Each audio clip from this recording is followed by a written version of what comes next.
नमस्कार, मी लतिका। आज आपण झटपट असे अळूचे लाडू बनवूया। त्यासाठी बघा 100 ग्रॅम ही अळू घेतलेले आहेत। अशा पद्धतीचे असतात बघा। कढई बघा मी गरम करत ठेवलेली आहे आणि कढई आपली गरम झालेली आहे। गॅस आहे मीडियम आणि मीडियम गॅसवर ह्याला फक्त 2 मिनिटं आपल्याला ह्याला भाजून घ्यायचं। ह्याला काय जास्त आपल्याला भाजायचं नाहीये। हलकासा असा तडतड आवाज आला की काढून घ्यायचे। बघा असे आवाज यायला लागले की ना, असं तडतड आवाज यायला लागलेला आहे तर गॅस बंद करून घेणार आहे मी आणि ह्याला एका वाडग्यामध्ये काढून घेणार आहे। वाडग्यामध्ये बघा मी काढून घेतलेले आहेत आणि ह्यांना काय करायचं, पूर्ण थंड होऊन द्यायचं।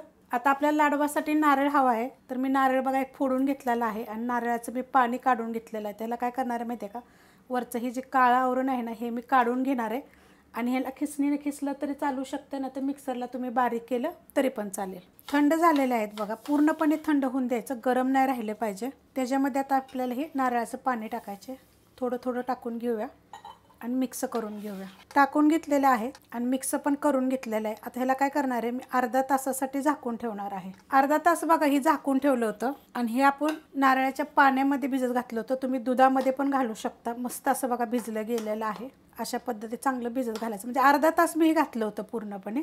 आता ही जी आपली हळवी जे घेतलं होतं ना, ह्या वाटीप्रमाणे 1 वाटी घेतलं होतं, वजनी 100 ग्रॅम होतं। तर हे ओलं जे खोबरं घेतलेलं आहे ना, हे 2.5 वाट्या घेतलेलं आहे बघा। एक अख्खा नारळ वरचं काळा बाजूचं मी काढून घेतलं होतं आणि नंतर बघा हे मिक्सरला मी करून घेतलेलं आहे। असं दरदर खाऊन जरी घेतलं तरी चालेल आणि बारीक एकदम खिसणीनं ज्या आपण आलं खिसतो ना त्यानं जरी खिसलं तरी पण चालू शकते। कढई बघा गरम करत ठेवलेली आहे आणि त्याच्यामध्ये आता आपण तूप टाकून घेऊया। तूप टाकायचे आपल्याला 2 ते 2.5 चमचे। ह्याला काय जास्त तूप लागत नाहीये, मी टाकून घेते। तूप टाकून घेतलेलं आहे आणि तूप बघा गरम झालेलं आहे। त्याच्यामध्ये हे मी काय घेतलेलं आहे माहिती आहे का, बदाम आणि काजूचे तुकडे घेतलेले आहेत। हे काय करायचे, आपल्याला चांगले भाजून घ्यायचे आहेत। मस्त असे बघा भाजून घेतलेले आहेत, एकदम लाल नाहीत केलेले, कारण हे जर काढून घेतले ना तरी पण ह्याचं गरम असल्यामुळे हे भाजत जातात। तर एवढंच आपल्याला कलर आले येईपर्यंत ठेवायचे। तर हे मी काढून घेते। काढून घेतलेले आहेत आणि हे तूप आपल्याला असं ठेवायचे आहे, तर हे काढायची गरज नाहीये। गॅस एकदम मी बारीक केलेला आहे कारण की आपलं तूप जास्त गरम आहे। तर आता ह्याच्यामध्ये मी टाकणार हे आपलं ओलं खोबरं जे मी खिसून घेतलेलं आहे, त्यात टाकायचे आपल्याला हे हळीव टाकून घेतलेले आहेत। त्यात टाकायचे आपल्याला ही अर्धी वाटी बघा गूळ खिसून घेतलेला आहे आणि ही 1 वाटी आहे, दाबून भरून घेतलेला आहे।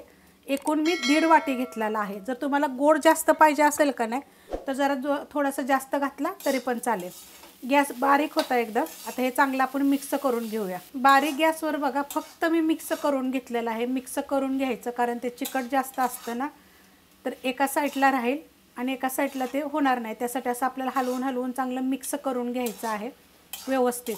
आणि गॅस करणार आहे आता मी मीडियम आणि आपण हे सगळं आता मीडियम गॅसवर करायचं। त्याच्यामध्ये बघा मी 7 विलायची मी अशा कुटून घेतल्या होत्या त्या टाकणार आहे आणि थोडंसं जायफळ मी किसून टाकणार आहे आणि हे चांगलं आपल्याला परतून घ्यायचं आहे, जेणेकरून हे चांगलं सुटलं पाहिजे, एकजीव झालं पाहिजे।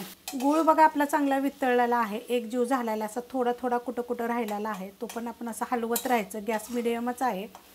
गूळ खिसून टाकला का नाही की लगेच वितळला जातो। असे मोठे मोठे तुकडे असले का नाही की वेळ लागतो मग वितळायला। मी काय केलं होतं, खिसून घेतला होता मस्तपैकी आणि ह्याला जास्त वेळ लागत नाही, लगेच होतं। फक्त एवढं लक्षात ठेवायचं, ही कढई सुटली की नाही, असं घट्ट गोळा झाला की नाही की गॅस बंद करायचा। तर ह्याला अजून आपल्याला 2 ते 3 मिनटं लागतील। मस्त असं झालं आहे बघा, परतून परतून 2-3 मिनटं झालेले आहेत आणि असा गोळा चांगला बनतो ह्याचा बघा। आता ह्याच्यामध्ये काय करणार आहे माहिती आहे का, मी हे जे आपण केले होते ना तुकडे बदामाचे आणि काजूचे, मी मोठे मोठेच केलेले, छोटे बारीक बारीक जरी केले तरी पण तुम्ही चालू शकतं। आवडीप्रमाणे अजून जर तुम्ही काय टाकलं तर ह्याच्यामध्ये तो चालू शकतात। हे पण मी ह्याच्यामध्ये चांगलं मिक्स करून घेते। बदाम आणि काजूचे तुकडे टाकल्यानंतर पण मी 1-2 मिनटं मी परतून घेतलेलं आहे। ह्याचा गोळा चांगला बनतोय बघा आणि घट्ट असं झालेलं आहे हे। तर आता ह्याला आपण खाली उतरून घेऊया आणि ह्याला थंड होऊन देऊया। थंड झालेलं आहे बघा, पूर्ण थंड होऊन द्यायचं, कारण हे जे लाडू काय बांधता येतात। गरम गरममध्ये हात घालू नका, ते थंड होऊ द्या। छान लाडू होतात ह्याचे आणि जास्त मोठे मोठे बनवायचे नाहीत, छोटे छोटेच बनवायचे बघा। अशा आकारामध्ये, अशा आकारात झाला पाहिजे लाडू।